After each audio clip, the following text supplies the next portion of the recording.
कोण करतंय? मला सांगा रस्ता कोणी मंजूर करून आणला होता? रामरावने.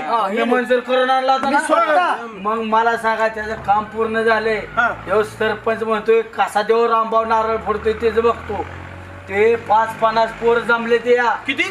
5-50 पोरं आणि आम्हाला दम 10 वर्ष काय तालीम काय येडमोन केली काय एकटा 50ला भारी काहीतरी पोरांचं ब्या. आणि आपल्याला भाऊ मग आपण कशासाठी गाना मी आहे ना, तुला मी फक्त म्हणेन गाना हा निंदाना दाना काय आमच्या नादी लागला काय माझं जिरवीन भांडू नका काही. काय ते समजावून घ्या का हाणामारीच्याच भाषा करताय नाही 50 पोराची ब्या त्यांनी काय सांगितलं आम्हाला मग थांब गानबा काय पुढे झाले? हा जांभळे घालते का? अरे अहो ते जांभले ते मोकळे ना हातात काट्यान दगडाने घेऊन चालले ते. ते काय सांगते ते ऐकून तर घे. हा काय काय म्हणले माहिती का, रामभाऊ जर आपल्याला नारळ फोडताना आडवा आला तर त्याला तिथं